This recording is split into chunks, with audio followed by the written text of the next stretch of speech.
La mente humana anhela cerrar un capítulo, desde desapariciones que desafían toda explicación hasta asesinatos sin un motivo claro. Estos son 12 misterios sin resolver que han dejado a los espectadores desconcertados y ansiando respuestas. Número 12. Lars Mittank. Sol, arena y risas. Estos fueron los ingredientes de lo que deberían haber sido unas vacaciones de verano sin preocupaciones para Lars Mittank y sus amigos en Bulgaria en junio de 2014. Pero en medio de la juerga, una nube oscura comenzó a acumularse, envolviendo su viaje en un misterio escalofriante que sigue sin resolverse hasta el día de hoy. Una noche, mientras disfrutaban de unas copas en un bar, un debate aparentemente inofensivo sobre fútbol tomó un giro oscuro. Lars, un fanático incondicional del SV Werder Bremen, se encontró en una acalorada discusión con 4 seguidores del Bayern Múnich. Las palabras volaron, la tensión aumentó y finalmente el desacuerdo se extendió al exterior. Lars, sintiéndose superado en número, abandonó el bar antes que sus amigos. Cuando finalmente regresó al complejo turístico, Lars tenía las marcas de un encuentro brutal. Le dolía la mandíbula y se había roto el tímpano. Las versiones sobre lo que sucedió divergieron. Algunos amigos afirmaron que Lars había sido atacado por el mismo grupo del bar, mientras que otros especularon que habían contratado a un local para que hiciera el trabajo sucio. En busca de atención médica, Lars visitó a un médico local que le recetó antibióticos para evitar que sus heridas se infectaran. El médico, preocupado por sus heridas, le aconsejó a Lars que se quedara en Bulgaria mientras sus amigos regresaban a casa. A pesar de que sus amigos le ofrecieron retrasar su partida hasta que se recuperara, Lars insistió en quedarse en Bulgaria y reservó un vuelo para más tarde. Se registró en un hotel cerca del aeropuerto, donde su comportamiento tomó un giro preocupante. Las cámaras de seguridad capturaron imágenes inquietantes de Lars actuando de manera errática. Desaparecía en el ascensor durante largos ratos, salía del edificio a medianoche y volvía más tarde, todo ello con un aspecto visiblemente agitado. Para aumentar la preocupación, Lars llamó por teléfono a su madre, le habló en voz baja y le dijo que había gente que intentaba hacerle daño. Le susurró sobre posibles robos o incluso amenazas de muerte. También le envió mensajes de texto frenéticos, preguntándole por la medicación que le habían recetado y pidiéndole que bloqueara sus tarjetas de crédito. El 8 de julio de 2014, Lars entró en el aeropuerto de Varna. Buscó al médico del aeropuerto para que le hiciera un chequeo, con la esperanza de que le autorizara a volar a casa. A pesar de las garantías del médico, Lars seguía visiblemente ansioso. Le preguntó nerviosamente sobre la medicación que estaba tomando. En un momento dado, se le oyó murmurar: «No quiero morir aquí. Tengo que salir de aquí». De repente, Lars salió corriendo. Dejó caer sus pertenencias al suelo. Sus últimos pasos fueron captados por cámaras de seguridad.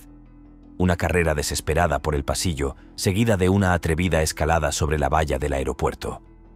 Una vez en el otro lado, desapareció en el bosque cercano. Número 11. Cory McKeag. En la madrugada del 24 de septiembre de 2016, una cámara de seguridad captó los últimos momentos de Cory McKeag, un artillero de la Real Fuerza Aérea de 23 años, antes de desaparecer. Después de disfrutar de unas copas con amigos en Bury St. Edmunds, Suffolk, Cory y sus compañeros se separaron cuando le negaron la entrada a una discoteca. Luego comió algo en un restaurante de comida para llevar antes de buscar refugio en la puerta de una tienda durante un par de horas. A las 3:25 am, las calles silenciosas de la ciudad comercial se convirtieron en el camino de Cory. Una cámara lo captó caminando hacia una zona aislada en la calle Brent Goville, que se utiliza para almacenar grandes contenedores industriales. Esta fue la última vez que alguien vio a Cory con vida. En los angustiosos días, semanas y meses que siguieron a la desaparición de Cory, se desencadenó una búsqueda incesante. Docenas de policías y voluntarios recorrieron la zona con esperanzas que se alzaban pero no se extinguían. Se ofrecían recompensas por información, se intercambiaban rumores y se revisaron incontables horas de grabaciones de cámaras de seguridad. La operación policial Una búsqueda desesperada de respuestas se prolongó durante meses y en última instancia superó los 2 millones de libras en su intento de cerrar el caso. A pesar de los incansables esfuerzos, Corey seguía desaparecido. La única pista provino del análisis de la señal de su teléfono móvil, que reveló que había seguido el mismo camino que un camión Ben la misma mañana en que desapareció. El destino final de la señal era un gran vertedero que estaba a 40 kilómetros de distancia. La policía de Suffolk pronto formuló una teoría sombría. Creían que Corey se había subido a un gran contenedor industrial la noche en que desapareció. Esto no era del todo extraño, ya que surgieron pruebas de que Corey había utilizado anteriormente contenedores como refugio, incluso cubriéndose con bolsas de basura a modo de mantas. Además, se sabía que tenía el sueño pesado, especialmente cuando estaba ebrio. En marzo de 2017, la policía comenzó la agonizante tarea de revisar el vertedero con la esperanza de encontrar algún rastro de Corey. Se examinaron más de 6.400 toneladas de basura, pero la búsqueda no arrojó respuestas. El costo físico y emocional para la familia de Corey fue inmenso. Sin pruebas concretas, la policía concluyó que los restos de Corey podrían haber sido incinerados accidentalmente durante las operaciones rutinarias del vertedero. Sin embargo, esta teoría sigue siendo muy cuestionada, en particular por la madre de Corey, Nicola Urquhart. Ella, junto con muchos otros, se niega a aceptar que este sea el capítulo final de la historia de su hijo. Número 10. Henry McCabe. De todos los misterios sin resolver y desapariciones repentinas, el caso de Henry McCabe se destaca como uno de los más escalofriantes y desconcertantes. Henry, auditor estatal en Minnesota, aparentemente llevó una vida feliz con su esposa y sus 2 hijos hasta que desapareció sin dejar rastro el 7 de septiembre de 2015. En las horas previas al amanecer de ese fatídico día, la esposa de Henry, Corinne, recibió una inquietante llamada telefónica. Parecía una llamada de bolsillo, pero lo que siguió no fue nada normal. Durante 2 minutos angustiosos, Karine escuchó lo que parecían los gritos frenéticos de Henry pidiendo ayuda, afirmando que le habían disparado. Sus súplicas de pánico eran en gran parte ininteligibles, pero el miedo crudo y la urgencia grabados en su voz eran innegables. Esta horrible llamada marcó la última vez que Corinne escuchó la voz de Henry. Corinne logró grabar una parte de la llamada. Al día siguiente presentó una denuncia por desaparición y se inició una búsqueda desesperada de su esposo. Según testigos, antes de que Henry McCabe desapareciera, había disfrutado de una noche con amigos en un club local de Minnesota. Según los informes, había pasado todo el día con su amigo William Kennedy y lo dejaron en una gasolinera. Después de que terminaron las festividades, su esposa recibió el inquietante mensaje de voz. Alrededor de las 2:28 am, Henry McCabe se había ido.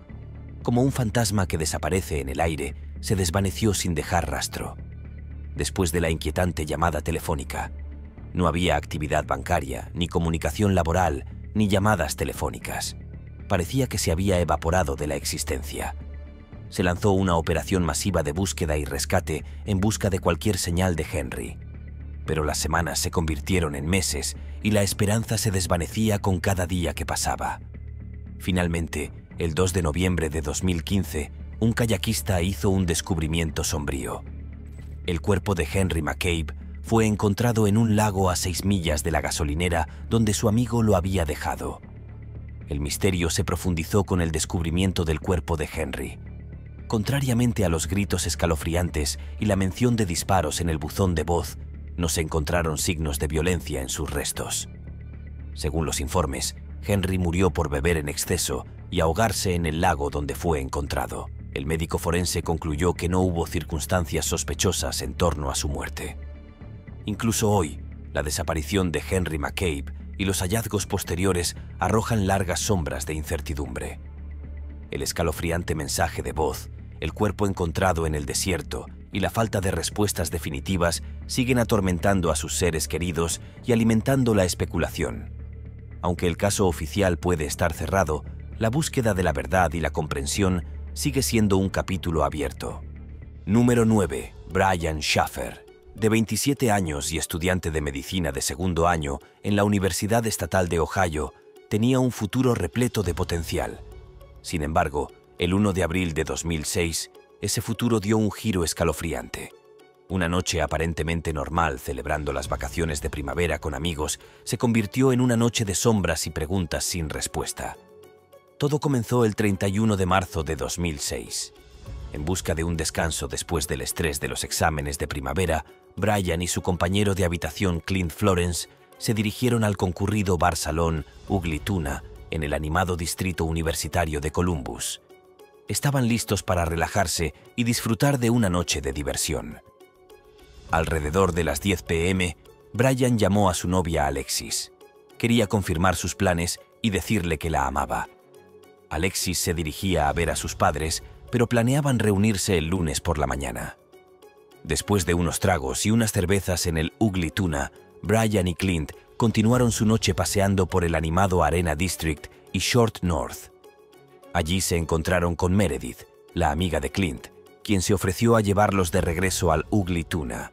Las imágenes de seguridad capturaron su llegada a la entrada del segundo piso del bar a la 1:15 a.m. Pero extrañamente, Brian reapareció afuera en algún momento antes de las 2 a.m., donde fue capturado charlando con dos mujeres jóvenes. Luego se dirigió de regreso al bar, pero nunca más se lo vio salir.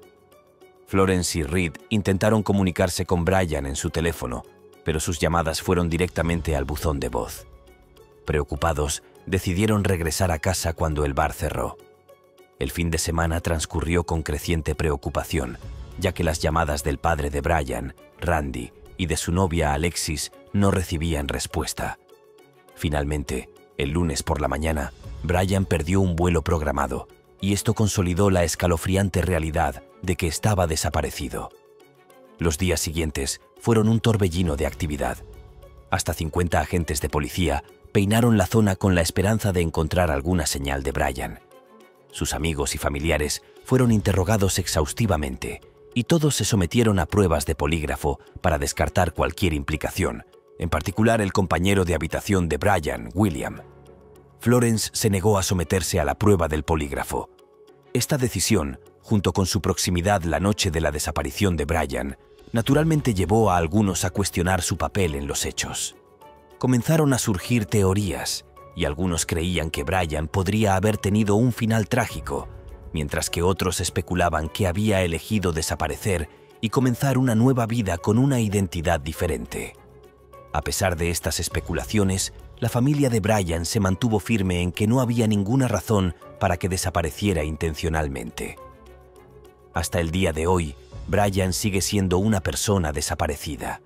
Número 8. El caso de Brandon Lawson, un padre dedicado que tenía pasión por la pesca y el camping, además de su exigente trabajo en Renegade Well Services. A pesar de haber superado un historial de abuso de sustancias y de haber mantenido la sobriedad durante 6 meses, la vida de Brandon dio un giro misterioso. La noche del 8 de agosto de 2013, Brandon, de 26 años, regresó a su casa en San Angelo, Texas, pero en lugar de recibir una cálida bienvenida, estalló una acalorada discusión con su esposa, la dehesa. Como la dehesa explicaría más tarde, la tensión se debía a las extensas horas de trabajo de Brandon y a los desafíos de cuidar a sus 3 hijos pequeños. A la tensión se sumó la ausencia de Brandon la noche anterior, lo que hizo que la dehesa se preocupara por una posible recaída en el abuso de drogas. Brandon y la dehesa tenían una estrategia para manejar los desacuerdos. Cuando las tensiones aumentaban, se retiraban a habitaciones separadas o salían de la casa, lo que les daba tiempo a calmarse antes de volver a tratar el tema. Poco después de la pelea con su esposa, Brandon salió de su casa en su camioneta justo antes de la medianoche. A las 12:30 a.m., llamó a su hermano Kyle, alegando que se había quedado sin gasolina y que lo perseguían 3 hombres a los que luego describió como mexicanos del vecindario. Preocupado por la participación de Brandon en las drogas, Kyle temía que su hermano pudiera estar alucinando. Acompañado por su esposa y su hijo de 4 años, Kyle condujo hasta la casa de Brandon para recoger un bidón de gasolina.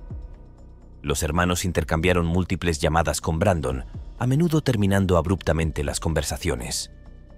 En un momento, mencionó que estaba sangrando.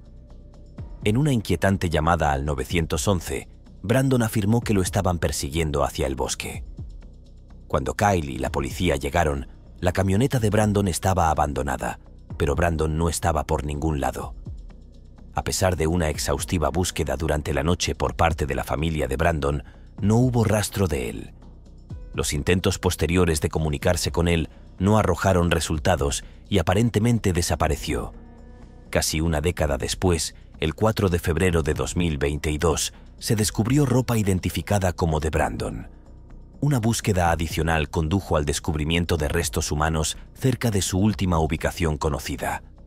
Hasta el momento, los resultados de las pruebas de ADN que confirman que los restos son de Brandon Lawson no se han publicado. Incluso si los resultados confirman su identidad, numerosas preguntas sin respuesta rodean la misteriosa desaparición del joven padre. Número 7. Kenny Veach. YouTube se ha convertido en un refugio para los aventureros que comparten sus historias y descubrimientos inusuales. Si bien la mayoría de los canales ofrecen entretenimiento inofensivo, algunas aventuras toman un giro mortal. Kenny Veach, un aventurero de 47 años conocido como Snake Bitenji en YouTube, se especializó en la exploración del desierto y el encanto sobrenatural de lugares como el Mojave. En 2014, Kenny dejó un comentario en un video de YouTube en el que describía su encuentro con una escalofriante cueva en forma de M en el desierto. Según él, toda la experiencia lo había conmocionado y había huido aterrorizado. Sus ansiosos espectadores, alimentados por el misterio, lo instaron a regresar y filmar. Armado con una pistola de 9 milímetros y una cámara de video, Kenny se aventuró a buscar la cueva M una vez más. A pesar del intenso miedo que le había infundido anteriormente, la insistencia de sus fanáticos y su espíritu aventurero prevalecieron sobre su miedo. La exploración de Kenny no dio como resultado la cueva M, pero subió el metraje de todos modos. Los fanáticos hambrientos del misterio prometido se sintieron decepcionados por el final inconcluso. La presión aumentó, instando a Kenny a intentarlo de nuevo. Lo hizo, pero esta vez nunca regresó. Los buscadores descubrieron su teléfono fuera del mismo pozo de la mina que aparecía en su video anterior. A pesar de esta pista prometedora, no se encontraron más rastros, lo que dejó a los buscadores y a los fanáticos de YouTube desconcertados por la aparente desaparición de Kenny. Una mujer que afirmaba ser la novia de Kenny comentó más tarde en su video inicial de caminata a la cueva M, expresando su creencia de que Veach se había quitado la vida y había dejado deliberadamente su teléfono atrás para evitar ser rastreado. A pesar de los años transcurridos, el cuerpo de Kenny sigue sin ser recuperado, lo que aumenta el misterio que lo rodea. Número 6. Desaparición Madeleine McCann. La aparentemente imposible desaparición de Madeleine McCann en 2007 sigue siendo un enigma escalofriante para los investigadores hasta el día de hoy. La niña británica de 3 años desapareció sin dejar rastro durante unas vacaciones familiares en Portugal, lo que desencadenó una búsqueda mundial y se convirtió en el caso de persona desaparecida más denunciado en la historia moderna. Con razón. El misterio se desarrolló la noche del 3 de mayo de 2007 en un complejo turístico llamado Praia de Luz, que se traduce como Playa de la Luz en Portugal. Kate y Jerry McCann, los padres de Madeleine, acostaron a su hija y a sus hermanos gemelos en su apartamento de la planta baja del complejo turístico.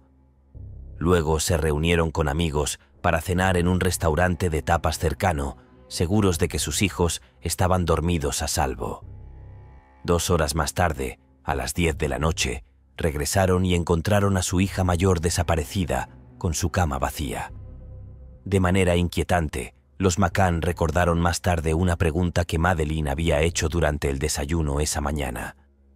Este inquietante detalle, junto con la desaparición inexplicable, alimentó la especulación de que alguien desconocido podría haber entrado en el apartamento, posiblemente incluso en múltiples ocasiones. Uno de los principales sospechosos era Robert Murat, de 33 años. Este agente inmobiliario británico-portugués vivía cerca de los McCann y, lo que es crucial, un hombre que coincidía con su descripción fue visto cerca de su apartamento alrededor de las 9:15 p.m. la noche de la desaparición de Madeleine con un niño en brazos. Sin embargo, la policía portuguesa no encontró ninguna prueba que lo vinculara con el caso y finalmente lo absolvió. Los propios McCann se convirtieron en sospechosos. Los investigadores teorizaron que Madeleine murió en el apartamento y que la historia del secuestro era inventada.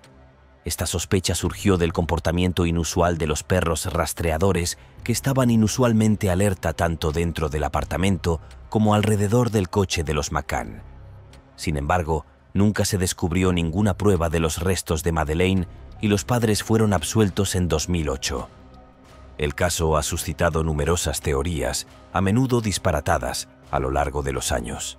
Algunos han alegado la participación de figuras prominentes como el asesor de Hillary Clinton, mientras que otros sugieren que Madeleine simplemente se alejó. A pesar de las extensas investigaciones, el misterio de la desaparición de Madeleine McCann sigue sin resolverse. Número 5. Jennifer Kesse. Jennifer Kesse tenía todo a su favor.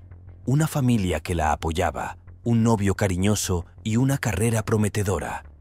Pero el 23 de enero de 2006, su vida dio un giro aterrador cuando desapareció sin dejar rastro. Todos los que la conocían sabían que algo andaba terriblemente mal. La noche anterior a su fatídica desaparición, la nativa de Florida de 24 años terminó un día normal de trabajo y charló con su familia mientras conducía a casa. Alrededor de las 10 p.m. habló con su novio, Robert Allen, antes de instalarse en su apartamento de Orlando para pasar la noche. Sin embargo, el día siguiente amaneció con un silencio desconcertante. Los mensajes de texto y las llamadas a Jennifer no recibieron respuesta y sus colegas estaban desconcertados por su ausencia en el trabajo. A las 11 de la mañana, sus padres preocupados hicieron el viaje de 2 horas desde Tampa a Orlando. Descubrieron que el apartamento de Jennifer aparentemente no había sido tocado, excepto por una cosa: su auto había desaparecido. Desesperados por obtener respuestas, los investigadores revisaron las imágenes de las cámaras de seguridad del complejo de apartamentos. Pronto descubrieron que alrededor del mediodía del día de la desaparición de Jennifer, una figura no identificada se bajó de su auto. Desafortunadamente, detalles cruciales sobre este individuo quedaron ocultos por la puerta del complejo, lo que llevó a un periodista a calificar a esta persona desconocida como la persona de interés más afortunada de la historia. Los años siguientes han sido un laberinto de frustraciones para los investigadores y los seres queridos de Jennifer. Su auto abandonado fue encontrado, pero solo contenía una huella dactilar minúscula que no ofrecía ninguna pista. Para aumentar el enigma, ninguno de los objetos de valor del auto había desaparecido. Con tarjetas de crédito sin usar y teléfonos en silencio, Jennifer había desaparecido sin dejar rastro. Su desaparición, una herida abierta en los corazones de quienes la conocieron, sigue sin resolverse hasta el día de hoy. Número 4. Tara Calico. Un paseo en bicicleta en una mañana soleada se convierte en un misterio escalofriante que todavía persigue a una familia hasta el día de hoy. El 20 de septiembre de 1988, Tara Calico, de 19 años, emprendió su paseo diario en bicicleta desde su casa en el condado de Valencia, Nuevo México, de forma juguetona antes de irse, le dijo a su madre, Patty Dole, que debería buscarla si no regresaba al mediodía. Calico tenía una cita de tenis con su novio a las 12 y estaba decidida a regresar a tiempo. Cuando pasó el mediodía sin que Calico regresara, su madre buscó su ruta habitual en bicicleta sin éxito. Preocupada, se puso en contacto con la policía, pero una búsqueda posterior arrojó pocas pistas. Se encontraron fragmentos del Walkman y la cinta de casete de Calico, y aunque la policía creyó que los rompió a propósito para engañarlos, su desaparición permaneció sin resolver durante los siguientes 9 meses. Las autoridades que investigaron la vida familiar de Calico no encontraron evidencia de abuso. El 15 de junio de 1989, casi un año después, apareció una Polaroid en el aparcamiento de una tienda de conveniencia a 2.400 kilómetros de distancia. Mostraba a una adolescente parecida a Calico y a un niño atado con cinta adhesiva. La madre de Calico la identificó basándose en una cicatriz en el muslo de la niña. Aunque el FBI se mostró escéptico, los expertos de Scotland Yard apoyaron la identificación de su identidad. El misterio se profundizó cuando la familia Henley afirmó que el niño era su hijo, Michael Henley, cuyos restos fueron encontrados en las montañas Zuni en 1990. su muerte probablemente se debió a hipotermia después de alejarse de su campamento. Terra Cálico, por otro lado, nunca fue encontrada. La Polaroid sigue siendo una pista inquietante y su caso sigue siendo uno de los misterios sin resolver más desconcertantes de Estados Unidos. Número 3. La inquietante desaparición de los 3 de Springfield. Este próximo caso es particularmente angustioso porque involucra la desaparición de 3 mujeres jóvenes. El 7 de junio de 1992, Susie Streeter, de 19 años, su madre Cheryl Levitt, de 47, y su amiga Stacy McCall, de 18, desaparecieron de su casa en Springfield, Missouri. El día anterior, Susie y Stacy habían celebrado su graduación de la escuela secundaria. Sus sonrisas capturadas en fotos se convertirían en desgarradores recordatorios de sus últimos momentos conocidos. Nadie, ni en Springfield ni en ningún lugar del condado de Webster, informó haberlas vuelto a ver. A pesar de las investigaciones de la Patrulla Estatal de Carreteras de Missouri, el Departamento de Policía de Springfield, el FBI y otras agencias, no surgió ninguna pista prometedora. Una búsqueda de 40 acres en todo el condado en 1993 no arrojó nada. Luego, en 1996, surgió un rayo de esperanza. Durante una entrevista en prisión, el asesino convicto Robert Craig Sox hizo una afirmación escalofriante. Estaba en Springfield el día en que desaparecieron las mujeres. Aunque su historia levantó sospechas, ninguna prueba concreta lo vinculaba con el caso y nunca se presentaron cargos. Pasaron los años, marcados por pistas falsas y esperanzas frustradas. En 2002, 2 mujeres denunciaron la presencia de hombres sospechosos en una empresa de hormigón del condado de Webster. Durante una búsqueda se encontraron restos humanos, pero eran demasiado viejos para relacionarlos con las 3 mujeres. Al año siguiente, se descubrió sangre en una granja de Cassville. Sin embargo, las pruebas no aportaban respuestas sobre el destino de las mujeres. A pesar de que han pasado casi 3 décadas, la madre de Stacy McCall sigue decidida a encontrar a su hija. Lamentablemente, el Departamento de Policía de Springfield ha abandonado hace tiempo el caso de los 3 de Springfield. Número 2. La familia Jamison. Bobby Dale Jamison, su esposa Sherilyn y su hija de 6 años, Madison, vivieron vidas aparentemente normales en Eufaula, Oklahoma, hasta el 8 de octubre de 2009, cuando los 3 desaparecieron misteriosamente de su casa sin dejar rastro. Poco antes de desaparecer, Bobby le contó a su pastor que había entre 2 y 4 fantasmas rondando su casa. Unos días después de la desaparición de la familia, su camioneta abandonada fue encontrada en el condado de Latimer a 1 hora de distancia. Contenía los documentos de identidad de la familia, las carteras, los teléfonos, su perro mascota y $32,000 en efectivo. A pesar de que ambos cobraban cheques por discapacidad, la gran suma levantó sospechas de que estaban involucrados en negocios turbios. Los investigadores inicialmente consideraron que se trataba de un negocio de drogas que había salido mal. Sin embargo, la presencia de su hija y su perro contradecía esta teoría. Siguieron años de silencio. Pero el 16 de noviembre de 2013, el misterio dio un giro sombrío cuando los cazadores descubrieron los restos óseos de 2 adultos y un niño a 3 millas del camión abandonado. Aunque se creía que se trataba de la familia Jamison, la causa de la muerte seguía sin determinarse y esto provocó una nueva investigación policial. Con renovado vigor, los investigadores volvieron a visitar la casa de los Jamison y descubrieron algunas imágenes de seguridad inquietantes de la noche de su desaparición. En el video, ambos padres estaban empacando, cargando frenéticamente sus pertenencias en la camioneta. La madre de Sherilyn ofrecería más tarde un relato escalofriante de la supuesta participación de su hija y su yerno en una secta. Esto fue corroborado aún más por el descubrimiento de una Biblia satánica en su casa. Hay muchas teorías sobre cómo la familia Jamison encontró su fin, pero la predominante es que Bobby mató a su familia antes de suicidarse. Hasta hoy, la desaparición sin resolver de la familia Jamison sigue siendo un caso inquietante y abierto. Número 1. Amy Lynn Bradley. Por último, en nuestra lista hay un caso que se desarrolla como una trama cinematográfica. El 21 de marzo de 1988, la familia Bradley, Ron e Eva, junto con sus hijos Amy y Brad, zarparon en la Rapsodia de los Mares desde Puerto Rico con destino a Aruba y Curazao en las Antillas holandesas. La primera etapa del viaje transcurrió sin sobresaltos y la expectación por su llegada a Curazao la noche del 23 de marzo crecía. Con ganas de soltarse, Amy y Brad se unieron a una fiesta en el club del barco. Brad recordó que su hermana se quedó para charlar con un miembro de la banda mientras él se iba de la fiesta a la 1 de la mañana. Trágicamente, nunca volvió a ver a su hermana. Horas más tarde, alrededor de las 5:30 de la mañana, Ron Bradley vio a su hija en la cubierta del camarote familiar. Todo parecía normal, pero cuando volvió a mirar 30 minutos después, ella ya no estaba.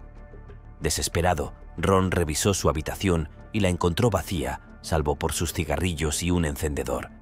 Ni siquiera se había llevado sus sandalias. Después de alertar a las autoridades a bordo, la familia recibió ayuda para registrar el barco a su llegada a Curazao. La explicación más fácil, que se hubiera caído accidentalmente por la borda, parecía improbable. Amy era una buena nadadora y una socorrista entrenada, y el barco estaba cerca de la costa. Las sospechas de Brad se dirigieron hacia la tripulación. Observó la negativa oficial del barco a mantener el barco en el mar, lo que podría impedir que los secuestradores de Amy escaparan. Además, se negaron a llamarla por el intercomunicador, lo que generó más sospechas. Brad incluso recordó que la tripulación del club nocturno le dio a Amy una atención especial. Todo esto alimentó los temores de la familia sobre la trata de personas. Estas sospechas no eran infundadas. Posteriormente surgieron informes de que Amy había sido vista en Curazao. En agosto de 1998, alguien afirmó haber visto a una mujer con tatuajes iguales. Un año después, un marinero de la Marina que visitaba un burdel local informó haber conocido a una prostituta que se identificó como Amy. Según él, ella había afirmado que no se le permitía salir del burdel. La pista más escalofriante llegó en 2005. Los Bradley recibieron un correo electrónico con una foto de una mujer que se parecía a Amy y estaba atada en una cama en ropa interior. Aunque la investigación sigue abierta, no han surgido pistas concretas desde entonces. Nos vemos en el próximo video.